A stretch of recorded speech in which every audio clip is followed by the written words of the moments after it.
अस्सलाम वालेकुम, very good evening to all of you. Dawn news पर इन फोकस के साथ मैं हूं नादिया नकी। लाहौर इस वक्त गढ़ बना हुआ है, इजलासों का, मज़ाकरात का, राउंड्स का। दो ही कोशिशें हैं, यानी चौधरी परवेज़ इलाही को जब दोबारा रीइंस्टेट किया लाहौर हाई कोर्ट ने 11 तारीख तक और अंडरटेकिंग उनसे ली है। अब इस 11 तारीख तक दो कोशिशें हैं। एक कोशिश ये होगी पंजाब की ऑपोजिशन यानी पाकिस्तान मुस्लिम लीग नून की कि किसी तरह चौधरी परवेज़ इलाही एतमाद का वोट हासिल ना कर सके और पंजाब की बाग दौड़ जो है वो उनके हाथ लग जाए। दूसरी जानिब तहरीक इंसाफ की ये पूरी कोशिश होगी कि चौधरी परवेज़ इलाही साहब जो हैं वो सारे एतमाद का वोट भी हासिल कर लें और फिर असेंबली तहलील भी कर दें, जैसे कि इमरान खान साहब की ख्वाहिश है। इस ख्वाहिश का सबसे ज़्यादा दारोमदार क्या इस वक्त मन मर्जी की सीट एडजस्टमेंट पर है? आज इसी हवाले से बात करते हैं।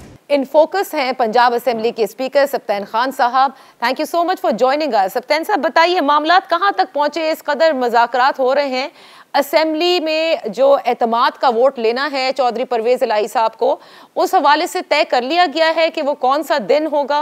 बिस्मिल्लाहिर्रहमानिर्रहीम। सबसे पहले तो ये है कि जो इन्होंने 3 नो कॉन्फिडेंस मोशंस और एक चौधरी परवेज़ इलाही को एतमाद का वोट लेने के लिए कहा था, उसमें से इन्होंने जो चौधरी परवेज़ इलाही सीएम के खिलाफ एक नो कॉन्फिडेंस थी, वो जो नोटिसेस दिए थे वो चंद घंटे बाद इन्होंने वापस ले लिए। इन्हों से मुराद पीडीएम वालों ने। उसके बाद अब रह गया चौधरी परवेज़ इलाही का वोट ऑफ कॉन्फिडेंस। हमने सेशन बुलाया हुआ है 11 जनवरी को, तो उसके करीब करीब नो कॉन्फिडेंस भी सारे हो जाएंगे और 2-4 दिन आगे पीछे करके और वोट ऑफ कॉन्फिडेंस भी हो जाएगा। बट अब ये मैटर चूंकि हाई कोर्ट में, तो हमने ऑनरेबल हाई कोर्ट की भी बातों को देखना है और उसके एम्बिट में रहते हुए, उनके पैरामीटर्स में रहते हुए हमने ये सारे काम करने हैं कि वोट ऑफ कॉन्फिडेंस भी लेना है और वोट ऑफ नो कॉन्फिडेंस भी लेना है। अच्छा, क्योंकि उन्होंने वोट ऑफ नो कॉन्फिडेंस के हवाले से तो अपनी वो रिक्वेजिशन वापस ले ली थी ना। अब तो सिर्फ एतमाद का वोट है जो कि गवर्नर साहब के कहने पर लेना है, जिसका एक मसला है और 11 जनवरी तक की तारीख दी गई है और अंडरटेकिंग ये कि जब तक तहलील नहीं होगी। यहाँ एक बहुत इंटरेस्टिंग सवाल खड़ा हो जाता है कि देखें, इन्होंने गवर्नर साहब ने जो एलिगेशंस लगाए और जिस पे गवर्नर साहब ने कहा कि चीफ मिनिस्टर जो है वो वोट ऑफ कॉन्फिडेंस लें, वो 3 एलिगेशन है टोटल। आप बेशक जो गवर्नर साहब ने लिख के भेजा, बेशक वो तो पब्लिक डॉक्यूमेंट है, उसमें कुछ छुपाने वाली बात तो है नहीं, आप बेशक पढ़ के देख लें। नंबर 1, उन्होंने कहा कि बिकॉज चौधरी शुजात हुसैन और चौधरी परवेज़ इलाही दे आर नॉट ऑन मतलब पॉलिटिकल टर्म्स, सो परवेज़ इलाही साहब जो है he has lost the confidence of provincial assembly of Punjab, लिहाजा मैं उनको कह रहा हूं कि वो वोट ऑफ कॉन्फिडेंस लें। नेक्स्ट डे चौधरी परवेज़ इलाही ने अपने 10 के 10 बंदे बुला लिए और उन्होंने कहा कि हमारा पूरा कॉन्फिडेंस है चौधरी परवेज़ इलाही पे and we stand by Chaudhry Pervaiz Elahi, क्योंकि हमारे जो प्रोविंशियल हमारे पार्लियामेंट्री लीडर है, देखें नादिया, हमारे पार्लिमानी लीडर हैं Sardar Usman Ahmad Buzdar, we can't violate his directions because he is Punjab के पार्लियामेंट्री लीडर है। इसी तरह जो पीएमएलक्यू के पार्लियामेंट्री लीडर हैं वो चौधरी साजिद अहमद भट्टी हैं। उन्होंने कहा कि we have to stand along with Pervaiz Elahi and we are going to vote for Pervaiz Elahi. तो चौधरी शुजात साहब और परवेज़, और ये सुप्रीम कोर्ट के डायरेक्शन पे हुआ है, माइंडेड, ये हम नहीं कह रहे, सुप्रीम कोर्ट कह रहे हैं। अगली बात उन्होंने कहा कि जी वो फैसलाबाद से ख्याल कास्त्रो साहब थे, उनको आपने बना दिया प्रोविंशियल मिनिस्टर। तो इमरान खान साहब जो हैं वो बहुत अपसेट हैं। अगर इमरान खान अपसेट हैं तो उनको मुझे कहना चाहिए ना, स्पीकर को कहना चाहिए कि आपने इनको ओथ क्यों करने दिया, सीनियर मिनिस्टर को कहना चाहिए, चौधरी परवेज़ इलाही साहब को कहना चाहिए, why would he ask the governor? ये क्या कोई सेंस बनता है? और तीसरा और आखिरी कि सरदार हसनैन बहादुर द्रेशक जो हैं, जो हमारे फूड मिनिस्टर थे, वो उसकी वजह से पीएम साहब, हमारे पीएम मतलब इमरान खान, वो नाराज हैं।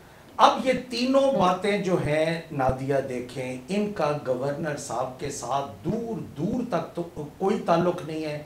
ये हमारे पार्टी मैटर्स हैं, ये हमारी इंटरनल पीटीआई की इश्यूज हैं। इस वजह से मैंने जो लेटर गवर्नर साहब को लिखा था माजरत के साथ कि गवर्नर साहब ये मैलाफाइडी शो कर रहे हैं, ये आप कॉन्स्टिट्यूट, और फिर ऑन द अदर हैंड हमारा जो कॉन्स्टिट्यूशन है जो इसको डील करता है, that is article 130 of clause 7।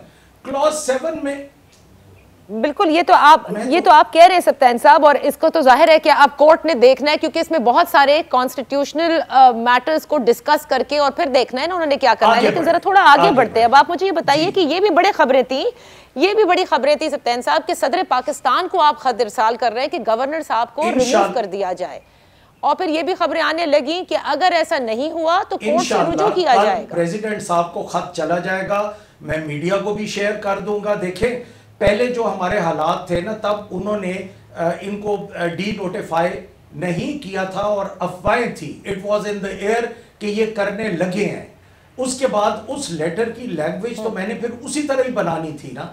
उसके बाद इन्होंने डी नोटिफाई कर दिया, और with in I think if I am not wrong 24 hours के अंदर वो डी नोटिफाई जो था हाई कोर्ट ने उसको सेट असाइड कर दिया और दोबारा रीइंस्टेट कर दिया चौधरी परवेज इलाही को along with his provincial cabinet. तो उसमें अब लैंग्वेज तो हमने तब्दील करनी है ना। अब तो हमने प्रेसिडेंट को यह कहना है कि इनको ये कहें कि इस तरह के गैर कानूनी कामों से इज्तनाब किया जाए। गवर्नर साहब, जिस तरह गवर्नर साहब के प्लेयर के साथ चीफ मिनिस्टर ने रहना है, तो ये भी कॉन्स्टिट्यूशन ने लिखा है, ये मेरी ख्वाहिश नहीं है कि यानी आप उनको कह रहे हैं कि तंबी कर दें गवर्नर को, लेकिन अब हटाने की कोई बात नहीं बीच में, क्योंकि प्रेसिडेंट के प्लेयर के साथ ही गवर्नर रह सकता है टिल प्रेसिडेंट इज सेटिस्फाइड। ये मैं बड़ा क्लियरली कह रहा हूं आपके इन फोकस प्रोग्राम में। तो हम ये सारी लीगल लैंग्वेज को बना के और इंशाल्लाह कंफर्म बाय टुमारो लेटर चला जाएगा इंशाल्लाह। अच्छा सप्तान साहब, ये तो बड़ी खबर आप दे रहे हैं कि कल सदर पाकिस्तान को आप खत इरसाल कर देंगे सारी लीगल लैंग्वेजेस के दायराकार में लाकर उसको कि एक तो तंबी भी करें और फिर हटा भी दें, क्योंकि आप ये समझते हैं कि उन्होंने जो स्टेप उठाए वो आइन से मुतसादिम थे या उनका वो राइट नहीं बनता था। अच्छा, मैलिफाइड थे आप ये कहते हैं, ठीक है। चलें, अब ये मुझे बताइएगा सप्तान साहब कि जो इस वक्त मज़ाकरात हो रहे हैं, जाहिर है कि ये तो समझ में आ रहा है कि चौधरी परवेज इलाही ऑन रिकॉर्ड कह चुके वो नहीं चाहते थे कि असेंबली तहलील हो। बहरहाल फिर उसके बाद उन्होंने अनाउंसमेंट के वक्त साथ भी बैठ गए। इस वक्त की जो सिचुएशन है उसको मद्देनजर रखते हुए समझ में आता है कि उनकी मर्जी की सीट एडजस्टमेंट की बिना पर ही ये असेंबली तहलील होने का वादा वो पूरा करेंगे। बताएंगे आपको कि कितनी सीट्स हैं जिस पे एडजस्टमेंट है? कभी कोई फिगर आता है, कभी कोई फिगर आता है कि चौधरी परवेज इलाही जो हैं वो हमारी पार्टी से नहीं है, वो हमारे एलआई हैं, वो हमारे हुकूमती इत्तेहाद का हिस्सा है।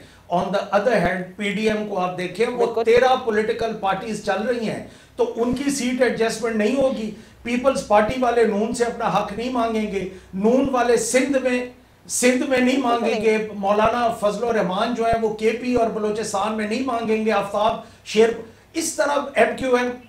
वो तो अच्छा, वो आपकी बात बिल्कुल ठीक है कि मांगेंगे। सर आप ये बताएं ना, तहरीक इंसाफ और काफली की क्या सीट एडजस्टमेंट या जिला एडजस्टमेंट?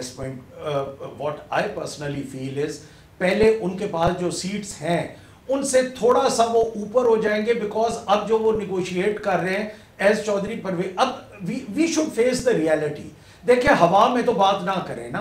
इस वक्त वो चौधरी परवेज इलाही की हैसियत से सीट एडजस्टमेंट नहीं कर रहे, एज चीफ मिनिस्टर पंजाब कर रहे हैं, अगर हकायक को सामने रखना है। ऑन द अदर हैंड वो अनकंडीशनल वो अपना रिजाइन हमारे चेयरमैन को दे आए। नेक्स्ट डे जो उन्होंने प्रेस कॉन्फ्रेंस की, देखें हर किसी की अपने ताल्लुकात होते हैं। अगर उन्होंने किसी साहब को डिफेंड करने के लिए बात की तो मे बी उनके 10-20 साल पुराने रिलेशंस हो, तो उन्होंने वो कहा कि जी जो फलां साहब हैं ABCD, उनको आप पब्लिकली क्रिटिसाइज मत करें, हमारे उनके साथ ताल्लुकात हैं, it gives a bad impression, rather it hurts me. तो इसमें कोई बुराई तो नहीं है सीट एडजस्टमेंट की। और फिर अगली बात यह है कि देखें, इस वक्त PTI is the most popular, जिसमें चेयरमैन का बयानिया बिक रहा है, जिसमें चेयरमैन का नैरेटिव बिक रहा है, जिसमें PMLN वाले कह रहे हैं 2-4 लोग कि हम रिजाइन करके हम पीटीआई के साथ शामिल होना चाह रहे हैं। ये जो बार बार ये जो बार बार अच्छा। नादिया ये तारीखें दे रहे हैं ना कि 2023 के एंड में इलेक्शंस होंगे, 2024 में होंगे, they are trying to stop those people जो कहना चाह रहे हैं कि हम पीटीआई में शामिल होते हैं और हम चेयरमैन के मौकफ के साथ खड़े होते हैं। अच्छा। इसलिए उनको बताया जा रहा है कि फिर 24 में इलेक्शन होंगे, you will wait for another 2 years, that is the reason. अच्छा, लेकिन देखिए एक बड़ी इंटरेस्टिंग बात आपने कही है सप्ताह साहब कि अब जो इस वक्त मुज़ाकरात कर रहे हैं सीट एडजस्टमेंट पर, वो एज चीफ मिनिस्टर पंजाब कर रहे हैं। फिर आपने जिक्र भी किया, जाहिर है कि वो जनरल बाजवा को डिफेंड करते हैं और आप लोगों का एक बड़ा सख्त इमरान खान साहब का बयानिया है। तो क्या ये बातें भी अब बीच में आ रही हैं कि अगर आपने मजीद किया तो फिर हम कुछ और भी मांग सकते हैं? नहीं आ रही, बट देखें हमारी जमात का एक अपना मौकफ है ना, हमारे चेयरमैन या पीटीआई का एक अपना नैरेटिव है। इसी तरह पीएमएलक्यू को कोई खुदा ना खास्ता उनको हमने अपने साथ रस्सी से तो झगड़ा हुआ नहीं है, उनका वो भी इंडिपेंडेंट। सर तो नंबर बता दें ना, कितनी सीट्स के ऊपर बात उनकी जो डिमांड आई है वो तो टीवी पे आ गई है, वो तो मुझे बताने की जरूरत ही नहीं है कि 25 जो है वो प्रोविंशियल उन्होंने मांगी और 20 उन्होंने नेशनल। लेकिन उसके साथ एक पॉजिटिव बात भी आई है, ये भी उन्होंने कहा है कि इस चीज के भी बड़े ब्राइट चांसेस हैं ताकि ये बीच में मिसअंडरस्टैंडिंग्स जो है ये खत्म हो जाए। मे बी हम बैट के निशान पे इलेक्शन लड़ लें। अगर वो बैट के निशान पे इंस्टेड ऑफ जो उनका प्रीवियस निशान है साइकिल, अगर वो साइकिल के बजाय बैट के निशान पे इलेक्शन लड़ लेते हैं तो मेरा ख्याल है 70% बातें तो यूं ही खत्म हो जाएंगी।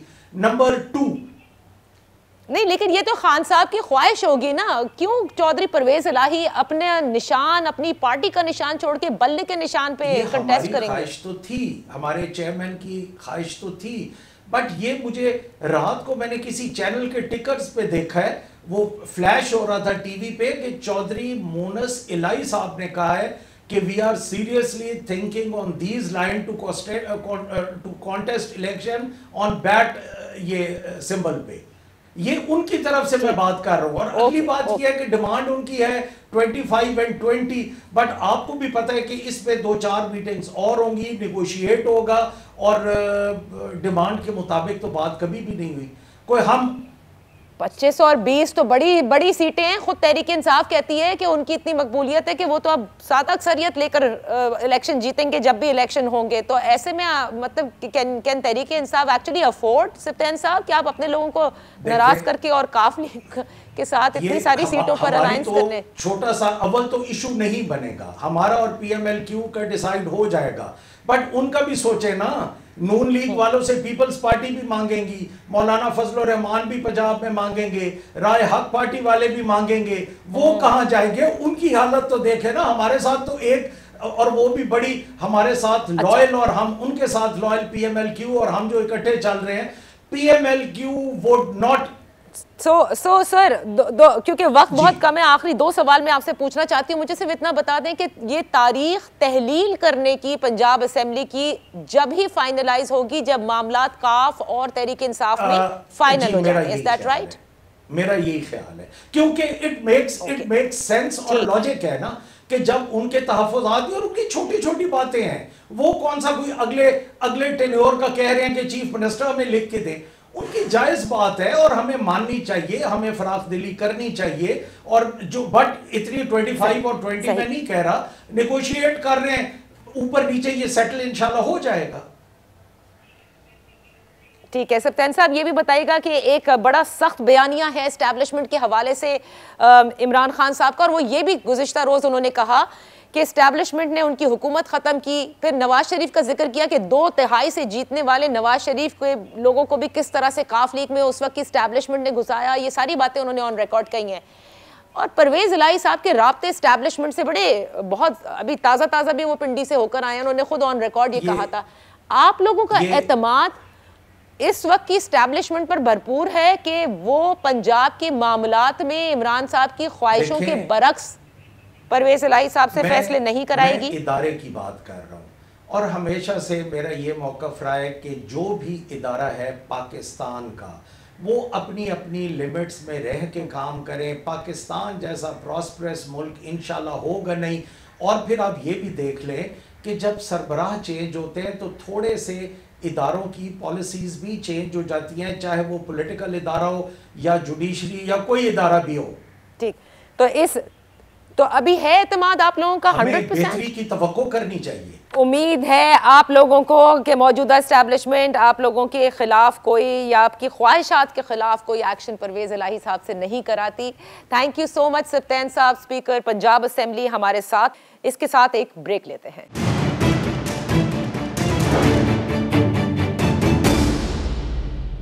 Welcome back. मुल्क में बढ़ती हुई दहशतगर्दी, इस पर बहुत बात हुई। पहले खैबर पख्तूनख्वा प्रोविंस के अंदर हमने देखा कि मुजाहरे भी हुए टीटीपी की प्रेजेंस के हवाले से, और बहुत सारे ऐसे अटैक्स हुए हैं रवां साल जिसमें तहरीक तालिबान पाकिस्तान ने रिस्पॉन्सिबिलिटी भी क्लेम की है। लेकिन गुज़िश्ता हफ्ते अगर आपको याद हो कि बन्नू का वाक़या हुआ था, सीटीडी ऑफिस में जिस तरह से यरगमाल बना के रखा गया था, वहाँ पर एक ऑपरेशन हुआ। और फिर अब कुछ रोज़ कबल आपने देखा कि इस्लामाबाद में एक बड़ी तबाही से जो है वो बच गए, अल्लाह का शुक्र है। लेकिन जिस तरह से वो गाड़ी एक्सप्लोसिव लेडन जा रही थी और उनका एक हाई वैल्यू टारगेट था जो इस्लामाबाद के I-10 सेक्टर में हुआ, ये भी सबके सामने है। अब ये इस कदर कंसर्निंग सिचुएशन है और अलार्मिंग सिचुएशन है कि इस पर क्या एक्शन लेना चाहिए। ये वो बातें हैं जो कि मेरे ख्याल से इस वक्त ज़्यादा इन पर फोकस होना चाहिए, क्योंकि दहशतगर्दी का ख़तरा, वो ख़तरा अब लगता है कि जैसे सिर्फ मंडला नहीं रहा है, बल्कि हमें तो अमली तौर पर नज़र आ रहा है। ख्वाह ये वाक़यात बलूचिस्तान में हो, खैबर पख्तूनख्वा में हो, या अब ये दारुल खिलाफत तक पहुँच गए हैं। इस पर ज़रा बात कर लेते हैं कि तहरीक तालिबान पाकिस्तान, जिन्होंने जंग बंदी के ख़ात्मे के बाद ये धमकी भी दी थी कि वो पाकिस्तान भर में अटैक्स होंगे, इसमें एक तेज़ी भी नज़र आ रही है। तो इसका हल क्या है? हमारे साथ हैं बैरिस्टर सैफ, जानते हैं खैबर पख्तूनख्वा के सीएम स्पेशल असिस्टेंट हैं, उनके तर्जुमान भी कह सकते हैं आप उनको, खैबर पख्तूनख्वा हुकूमत के। इसके साथ हमारे साथ हैं सीनियर सहाफ़ी इफ्तिखार फिरदौस साहब, जो कि एडिटर हैं and founder of Khorasan diary. हमारे साथ हैं जाहिद खान साहब, अवामी नेशनल पार्टी के सीनियर रहनुमा हैं, साबिक सेनेटर हैं। Thank you so much for joining us. Barrister Saif, गुफ्तगू का आगाज़ मैं आपसे करना चाहूँगी। टीटीपी ने जो जंग बंदी का जो खात्मे का ऐलान किया था और वो 2 राउंड ऑफ टॉक्स भी हुए थे, उसके बाद क्या हुआ? मतलब इसकी क्या ज़रूरत महसूस हुई? क्यों उन्होंने जंग बंदी का खात्मा किया? कौन से ऐसे मुतालबात थे जो उनके नहीं माने गए, और अब यहाँ से कैसे आगे बढ़ा जा रहा है? जी, जहाँ तक मुतालबात का ताल्लुक है तो टीटीपी की तरफ से मुज़ाकरात के दौरान कुछ मुतालबात आए थे, लेकिन उन मुतालबात पर तो आगे कोई पेशरफ्त हुई नहीं। उस सिलसिले में तो मजीद बातचीत होनी थी और हुकूमत पाकिस्तान की कुछ शराइत थी, इसी तरह उनकी अपनी कुछ वो थी डिमांड्स थी। तो वो तो तब उस पर बात होती जब अगर मामला आगे बढ़ता और किसी पॉजिटिव साइड पर मुस्बत पेशरफ्त होती, तो फिर हम बात करते हैं कि उनके मुतालबात में से कौन से माने हैं, कौन से नहीं मानने, हुकूमत पाकिस्तान ने क्या करना है। लेकिन वो तो मुज़ाकरात का अमल 2 मुलाकातों के बाद जो है वो ख़त्म हो गया, तातल का शिकार हो गया। और उसकी कुछ वजूहात अफगानिस्तान की साइड से थी कि अमारात इस्लामी अफगानिस्तान जो सालिस का किरदार अदा कर रही थी मसालियतकार का, वो अपने मामलात में मसरूफ हो गए। एमन अल-जवाहिरी पर जो ड्रोन हमला हुआ, उसके बाद अफगानिस्तान की अपनी सूरत हाल बदल गई और उनकी तवज्जो इधर से हट गई, और हमारे अपने मुल्क में भी सैलाब आ गया। उसके अलावा और मसाइल शुरू हो गए थे, जिसकी वजह से हमारा अपना जो फोकस है वो भी मुज़ाकरात से हट गया। अच्छा, और बैरिस्टर साहब कतई कलामी के लिए माफी चाहूंगी, लेकिन जबान ज़द-ए-आम बात यह है कि क्योंकि पेशावर में जाहिर एक चेंज ऑफ कमांड हुआ था, उसके बाद ये तातुल का शिकार हुए। नहीं जी, चेंज ऑफ कमांड का तो खैर ताल्लुक नहीं है उससे। चेंज ऑफ कमांड तो चाहे कोई भी फौजी हो, कोई भी अफसर हो, तो मुज़ाकरात और ये तो स्टेट लेवल के मामलात होते हैं, स्टेट पॉलिसीज होती हैं, वो चलती रहती हैं। जाहिद साहब, मैं आपकी तरफ आती हूँ। आपने सुना बैरिस्टर सैफ ने क्या फरमाया।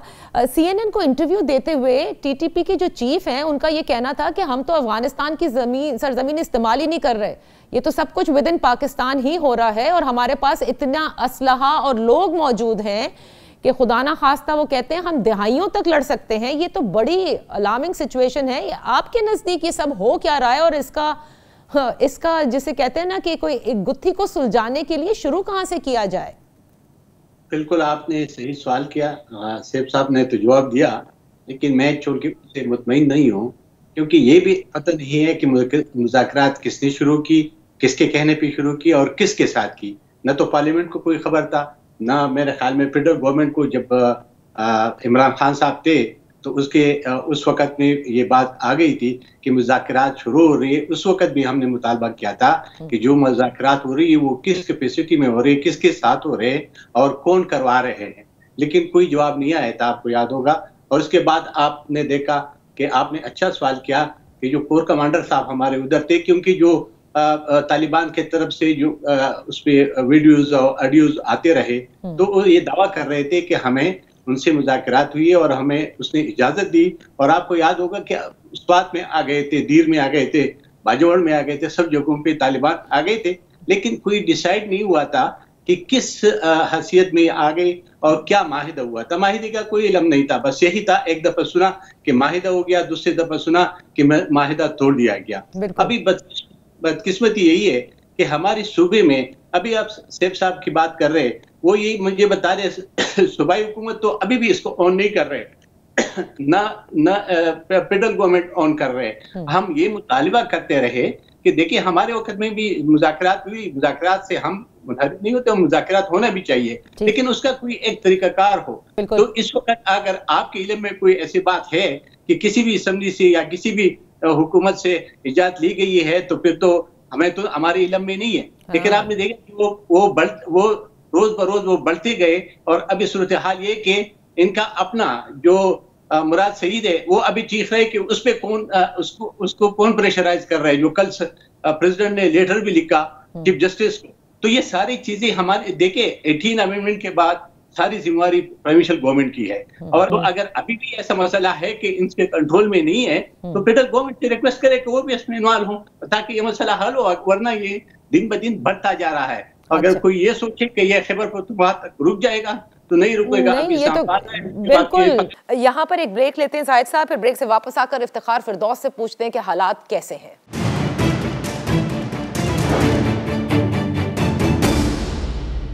इफ्तिखार, आप इसको कैसे देख रहे हैं? देखिए बिल्कुल सही कह रहे हैं जाहिद साहब भी, और बैरिस्टर साहब ने भी जो बातें शुरू में कही हैं, मैं उनकी तरफ वापस भी जाऊंगी। यहाँ पर मसला सूबाई और वफाकी हुकूमत का नहीं है, गोया कि मतलब of course it is a responsibility to maintain law and order, लेकिन ये जिस तरह कुल्ली तौर पर दहशतगर्दी इस वक्त फैलती नजर आ रही है, इस पर तो मतलब तमाम जमातों को इस वक्त बैठना होगा। क्या आप ये इसको अलार्मिंग समझ रहे हैं इफ्तिखार, या आप ये समझ रहे हैं कि ये छोटे मोटे बस वाकयात हैं जिनको कंट्रोल कर लिया जाएगा?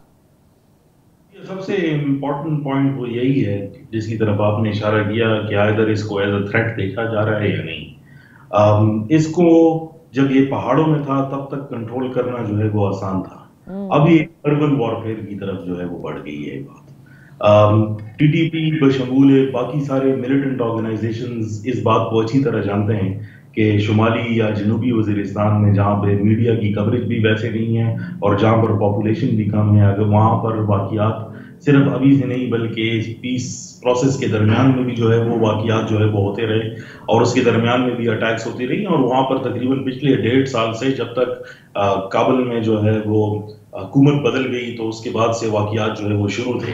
लेकिन जब ये शहरों की तरफ अब जब बढ़ गए हैं, इसका मतलब ये कि कॉन्सेंट्रेशन जो है वो ज़्यादा है। और जब हम एज जर्नलिस्ट एनालिस्ट इस बात को देखते हैं कि अटैक्स का जो है वो रेशो क्या है या उसके ट्रेंड्स क्या निकल के आ रहे हैं, तो अटैक्स हमेशा एक ऐसी जगह से आपको कॉन्सेंट्रेशन ज्यादा जो है वो मिलती है जब एक परमानेंट बेस जो है वो बन जाता है। मेरे ख्याल में टाइम पर ये प्रॉब्लम लोकल भी है क्योंकि वफाक और प्रोविंसेस के दरमियान में जो एक सिचुएशन बनी हुई है उसमें कोऑर्डिनेशन नजर नहीं आती है। और ये है बहुत क्लियर, बैरिस्टर सैयद साहब यहाँ पे बैठे हुए हैं, उन पर फेडरल गवर्नमेंट से इन ऑपोजिशन की साइड्स पर काफी ज्यादा क्रिटिसिज्म हुए जब इनका डेलीगेशन भी गया और बाद में जो जितनी बातें निकल के आई, तो जिस तरह जाहिद खान साहब भी कह रहे हैं कि पार्लियामेंट को जो है वो एतमाद में नहीं लिया गया, हालांकि 2 इन कैमरा ब्रीफिंग्स भी हुई थी और बाद में राना सनाउल्लाह साहब ने और मरियम औरंगजेब साहब ने साहिबा ने जो है वो प्रेस कॉन्फ्रेंस करके कहा था कि हम फुली इन लूप हैं।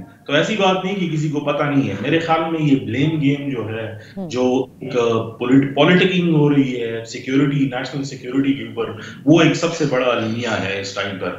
लेकिन इसके बरक्स जो है वो थ्रेट जो है वो रियल है।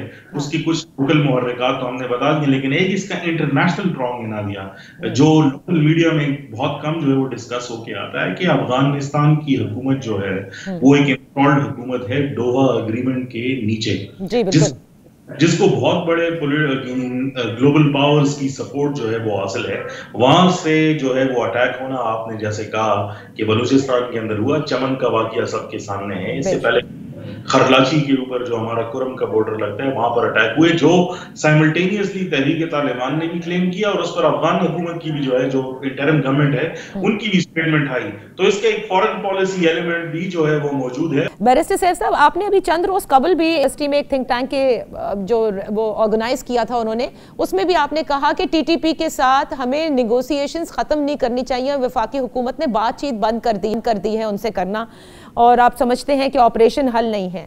देखिए, ये तो सबसे इम्पोर्टेंट बात के जैसे इफ्तिखार कह रहे हैं कि जब तक पहाड़ों पे थे उन्हें कंट्रोल करना आसान था, लेकिन जैसे जैसे वो मुख्तलिफ अजला में आते गए, शहरों का रुख करते गए, इस वक्त तो बेइंतहा कंट्रोल करना उन्हें नामुमकिनात में से, and then again they are attacking. तो आपके नजदीक अभी भी उनके साथ बातचीत होनी चाहिए? देखें नादिया, कि जब मुज़ाकरात शुरू हुए तो उस वक्त की भी फेडरल गवर्नमेंट इसमें इन्वॉल्व थी, और जब मार्च में हुकूमत चेंज हुई तो जो मौजूदा हुकूमत और मौजूदा पार्लियामेंट है, जैसे इफ्तिखार से दोस्त साहब ने बात की, 2 मरतबा इस्टेब्लिशमेंट की इनके साथ ब्रीफिंग हुई है जिसमें पूरी तफसीलात दी गई। उसके बाद पार्लियामेंट में ये फैसला हुआ कि एक स्पेशल कमेटी बनाई जाएगी जो इसको ओवरसी करेगी। अच्छा, उसके बाद वो स्पेशल कमेटी भी बनी। उस स्पेशल कमेटी में कई पार्टियों के, जितनी भी पार्टियां पार्लियामेंट में मौजूद है, उनकी नुमाइंदगी है। मैं आपके साथ उसकी लिस्ट भी शेयर कर सकता हूं, उसमें मेरा नाम भी है, और उसमें हर जो पार्लियामेंट में मौजूदा पार्टियां हैं उनके जिम्मेदार और सीनियर लीडरशिप के लोग मौजूद हैं। उसमें राना सनाउल्लाह और ख्वाजा आसिफ साहब भी हैं। अब ये कहना कि पार्लियामेंट को एतमाद में नहीं लिया गया और कोई एक आदमी जो है वो लगा हुआ था और खुफिया मुज़ाकरात कर रहा था, तो ये फैक्चुअली गलत है। दूसरी बात यह है कि जहां तक सूबाई हुकूमत का ताल्लुक है, मैं उस पर जरा 2 बातें करना चाहूंगा, उसके बाद मैं बात शॉर्ट करूंगा। देखिए, फेडरल गवर्नमेंट की रिस्पॉन्सिबिलिटी नेशनल सिक्योरिटी की है और प्रोविंशियल गवर्नमेंट की रिस्पॉन्सिबिलिटी लॉ एंड ऑर्डर की है। लॉ एंड ऑर्डर में मामूली किस्म के जराइम आते हैं, जबकि नेशनल सिक्योरिटी में ओवरऑल पैराडाइम जो गवर्नमेंट का और स्टेट का होता है वो इन्वॉल्व होता है। ये नेशनल सिक्योरिटी का मसला है, इसलिए इसकी बुनियादी जिम्मेदारी रियासत पाकिस्तान के जो वफाकी इदारे हैं उनकी बनती है। सूबाई हुकूमत का इतना ही रोल है कि अगर सूबे में कोई जुर्म होता है, कोई वाकया होता है, तो उसके सदेबाद के लिए सूबा अपने वसाइल इस्तेमाल करेगा। ना काउंटर टेररिज्म डिपार्टमेंट एक आपका पूरा, इतनी ट्रेनिंग, उसमें इतना खर्चा हुआ है, वो तो सूबाई मसला है ना। I mean, that's why मुझे जरा बात करने देना। मैं जो टेररिज्म डिपार्टमेंट जो है ना वो सूबे में तो नहीं पैदा होता है ना, उसके लिए फंडिंग तो फॉरेन ने, उसने वफाक ने देनी, और वफाक ने अभी तक हमें 190 अरब रुपए देने नहीं दे रहा। इस पर तो ये तो ऑन रिकॉर्ड बात है, ये तो कोई मैं अपनी तरफ से नहीं बात कर रहा। हमारे वजीर आला ने यहाँ बैरिस्टर साहब, लेट्स टेक इट फॉरवर्ड। आप क्या कहते हैं, टीटीपी के साथ मुज़ाकरात स्टार्ट हो जाने चाहिए, तभी इस मसले का हल निकलेगा? इसी तरफ आ रहा हूँ नादिया, आपने टीटीपी की बात करके एक और तरफ मुझे ले गई। मैं यही बात करना चाह रहा हूँ कि now the ball is in our court, हमारे पास है। वो तो लड़ रहे हैं, उन्होंने तो ऐलान कर दिया, वो तो क्लियर हेडेड है। हमारा मसला है, हम जंग भी नहीं लड़ रहे उनके साथ, और हम अमन की बात जो करता है उसको भी गालियां देने लग जाते हैं। मैंने क्या जो है वहां पर कोई अपनी जायदाद के तनाजे के लिए तो अफगानिस्तान नहीं किया था, किसी मुल्क के मसाइल के लिए हम सब गए थे। लेकिन हमारे ऊपर जितनी लान तान हुई और जितनी तनकीद हुई कि पता नहीं हम कोई साजिश के तहत गए हैं, तो मसला ये है कि कौन डिसाइड करे, जो ये खुद डिसाइड करे कि इन्होंने बातचीत करनी है, इन्होंने जंग करनी है, या इन्होंने दोनों काम करना है। ठीक है, ये तीनों ऑप्शंस हैं, इनमें से जो भी अपनाएंगे उस पे काम करें, लेकिन सिंसेरिटी के साथ करें और कंसल्टेड फोकस्ड एफर्ट के साथ करें, तब ये मामला हल होगा। बैरिस्टर सैफ साहब, thank you so much for joining us. एक ब्रेक लेती हूँ, ब्रेक से वापस आकर अपने दोनों मेहमानों से इस पर जरा बात करते हैं।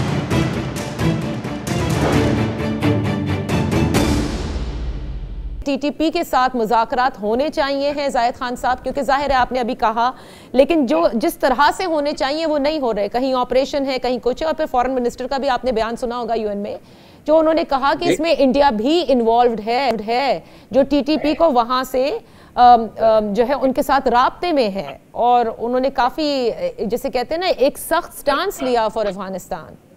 देखिए नादिया, आपने बहुत सही बात की। एक तो इनके दोनों के बातों से मुझे इख्तिलाफ है। जो नेशनल सिक्योरिटी काउंसिल का इजलास हुआ था उसमें हमारा नुमाइंदा मौजूद था और उसमें ये डिसाइड हुआ था कि मुज़ाकरात होने चाहिए। फिर मुज़ाकरात के लिए तो फैसला हो गया लेकिन मुज़ाकरात नहीं हुए, जिसपे आपने कहा कि राना सनाउल्लाह के अभी एक मेरे ख्याल में 10-15 दिन पहले उस देखे तो हमीद मीर के साथ या किसके साथ उसका प्रोग्राम है कि उसने कहा कि जी हमें पता नहीं है। एक बात हुई। दूसरी बात में ये अब बता दे कि अभी अगर हिंदुस्तान कह रहा है तो वो किसी तरीके से पाकिस्तान के अंदर तो नहीं कर रहा होगा ना, वो अफगानिस्तान के जरिए कर रहा होगा। तो मुझे आप बता दें कि जब हमने कहा था कि जी अफगानियों ने गुलामी की जंजीरें तोड़ दी और हमारे दोस्त आए, पहले तो वहाँ करज़ई बैठे हुए था, अशरफ गनी बैठा हुआ तो हमारे दुश्मन थे, हिंदुस्तान के लोगों को सपोर्ट कर रहे थे और ये टीटीपी या हमले कर रहे थे। एक ये बात। दूसरा ये बात कि ये गलत बात है कि जी टीटीपी कभी भी एक नहीं रहा। सिर्फ बैतुल्लाह मसूद के टाइम पे जब पहले बनी थी तो एक था, उसके बाद ये डिवाइड हो गया और इसमें 25-30 ग्रुप बने और अभी भी वो मौजूद है उसके अंदर। लेकिन आपने किससे बात की ये तो हम पूछ रहे कि किससे आपने मुज़ाकरात की, कौन मुज़ाकरात कर रहा है। मुज़ाकरात की तो हम हटते नहीं, लेकिन मुज़ाकरात का कोई नतीजा हो, मुज़ाकरात का कोई एक मंजिल हो जिसके तरफ जा रहा हो। लेकिन आज तक तो कोई चीज नजर आ ही नहीं रही है। मुझे आप ये बता दें कि ये जो वाकया हुआ बनू का, जिसे वो लकी मरवत में जो पूरा ताना ये कहते कि जी प्रोविंशियल गवर्नमेंट का नहीं है, 18 अमेंडमेंट में देखे सारा जो आपने सही बात की है कि वहाँ पे जो एक वो बना काउंटर टेररिज्म डिपार्टमेंट बना हुआ है जिसके लिए वो, लेकिन उसके पास न तो असला है और ये कहते 190 बिलियन रुपए, तो ये 190 बिलियन रुपए अभी इस हुकूमत के पास से, ये अपने हुकूमत से क्यों नहीं ले रहे थे इस वक्त ये बात कर रहे थे। और अगर ये हुकूमत नहीं दे रहे तो ये वादे करें, हम पे बात कर रहे हैं। लेकिन नेशनल सिक्योरिटी काउंसिल का जब इजलास हो रहा था तो खैबर पख्तूनख्वा के चीफ मिनिस्टर ने बॉयकॉट किया था। आप मुझे बताइए, अगर उसके सूबे में हालात सही थे तो उसने खराब थे तो उसने बाइकाट क्यों किया था। जो बातें अभी तक आपने सुनी है, बैरिस्टर साहब कहते हैं एक दफे डिसाइड कर लें, बात करनी है, ऑपरेशन करना है, लेकिन जाहिद साहब भी कह रहे हैं ना किससे करनी है, किससे की है, ये भी बहुत इंपॉर्टेंट है। आपने भी कहा कि this is an alarming situation. मौजूदा हुकूमत करेगी बात, ये तो हमें भी पता है कि डिसीजन तो यहाँ पर जहाँ से लिए जाते हैं एज स्टेट उन्होंने ही करना है, उनकी तरफ नजरें हैं या वो भी अभी समझ रहे हैं कि इतना बड़ा नहीं है खतरा जितना कि पहले था। नादिया, जो मुज़ाकिरात का एक अमल है, आई थिंक उसकी जो पहले हुआ और जो अभी जो चल रहा है, आई थिंक उसके लिए बहुत टाइम की जरूरत है पूरा एक्सप्लेन करने के लिए, प्रोसेस के लिए कि कैसे ये बात निकली और कब से चली वगैरह वगैरह। It's an entire episode with in itself. लेकिन अब की जो सिचुएशन है अगर उस पे जो है वो बात करें, मेरे ख्याल में दो चीजें जो है वो इम्पोर्टेंट है। एक तो चूंकि parliament is the ultimate decision making body, ये पिछली मुज़ाकिरात के हवाले से भी था कि जो बैकग्राउंड में काम हो रहा है वो अल्टीमेटली पार्लियामेंट ने डिसीजन लेना था। फॉर्चुनेटली अनफॉर्चुनेटली अब जो सर्कमस्टांसेस हैं, जिस जो आपका नजरिया है उसके मुताबिक जो है वो बात अल्टीमेटली पार्लियामेंट तक पहुंच नहीं सकी और मुज़ाकिरात जो है वो बीच में जो है वो टूट गए। उसके बहुत सारे रीजंस आप साइड जो है वो कर सकते हैं, लेकिन इन द करंट शेप जो है मेरे ख्याल में पार्लियामेंट और पॉलिटिकल पार्टी की, इसके लिए आपको एक नेशनल कंसेंसस की जरूरत है। और मेरे ख्याल में बहुत सारे ऐसे पॉलिटिकल इश्यूज हैं जो इस टाइम पर नेशनल सिक्योरिटी के इश्यूज के साथ मर्ज हो गए हैं। तो इन मुज़ाकिरात का इस टाइम पर मेरे ख्याल में कोई ना तो उसकी कोई तुक बनती है, मेरे ख्याल में उसके टेकर्स भी बहुत कम हैं। कोई ऐसा बंदा आपको पार्लियामेंट में या ऐसी पॉलिटिकल पार्टी इस टाइम पे मिलेगी नहीं जो इसका बोझ जो है वो बर्दाश्त कर सके। और उसकी एक दूसरी वजह जो इम्पोर्टेंट है, मेरे ख्याल में पब्लिक सेंटिमेंट इस टाइम पर ऐसा नहीं है कि आप मुज़ाकिरात की बात जो है वो कर सकें, क्योंकि हमने देखा खैबर पख्तूनख्वा के अंदर बेशतर जगहों पर लोग जो है वो सड़कों पर निकल आए, उन्होंने एहतजाज किया है। स्वाद की सिचुएशन अभी जो है वो गुजरी है और वो regardless of any political affiliations जो है वो निकल के आए हैं। ये इलाके के आम लोग हैं जो अपने पॉलिटिकल एफिलिएशन शेड करके जो है वो बाहर हैं, क्योंकि जो लोग मर रहे हैं वो किसी के रिश्तेदार, माँ बाप, भाई, बेटा, कोई ना कोई है, and they don't want to go through that episode. Absolutely, and fair enough. And last point मेरे ख्याल में एक बहुत इम्पोर्टेंट पॉइंट वो ये है कि जो करंट जो स्टेट ऑफ बॉम्बिंग्स हुई है और लोगों के अंदर जो खौफ और हिरास है, मेरे ख्याल में डिसीजन जो है वो अभी लेना पड़ेगा बिफोर इट्स टू लेट, क्योंकि इस टाइम पर जो मुल्की सिचुएशन है, आपकी जो नेशनल सिक्योरिटी के जो प्रॉन्ग्स हैं, वो इकोनॉमिक जो आपके जितने भी प्रोजेक्ट्स हैं उसके साथ डायरेक्ट इंटरसेक्ट करके आ रहे हैं। बिल्कुल सही कहा जी। जाहिद साहब, आप कुछ ऐड करना चाह रहे थे? मैं ये अर्ज करना चाहता था, आपको याद होगा 2016 में जब एफएस का वाकया हुआ तो सारी पॉलिटिकल पार्टी बैठ गई और उसने नेशनल एक्शन प्लान बनाया जिस पे अमल करना था जी। आप मुझे बता दें उस पे अमल आज तक ही नहीं हुआ। और अगर देखे ना, अगर वो कहते कि जी हम पाकिस्तान में है तो पाकिस्तान में तो उससे हमारे खैबर पख्तूनख्वा में होगा या बलूचिस्तान में होगा, कहीं और तो नहीं होगा। तो सूबाई हुकूमतें क्या कर रहे हैं? सूबाई हुकूमतें जो अगर नेशनल सिक्योरिटी कमेटी से बिल्कुल उस पर अमल दरामद होना है, बिल्कुल होना है। और इसके साथ साथ ये, क्योंकि ये कॉम्प्लेक्स इशू है, इसमें इंटरनेशनल प्लेयर्स भी हैं, जैसे आपने फरमाया, अफगानिस्तान के हवाले से भी हमें देखना होगा कि हमने too much of an appeasement policy रखी हुई है। क्या वो आपकी वो गारंटी जो उन्होंने की थी दोहा अग्रीमेंट के अंदर कि उनकी सरजमीन को इस्तेमाल नहीं करने दिया जाएगा और तवातुर से हो भी रही है, उस पर वो क्या एक्शन ले रहे हैं? ये बहुत मेरे ख्याल से अलार्मिंग सिचुएशन भी है और ये वो मसला है जिसमें इस वक्त सियासत नहीं बल्कि इस पर फौरी तौर पर मिल बैठना होगा और अमल दरामद करना होगा। That's all for today. इजाज़त दीजिए, अल्लाह हाफिज़।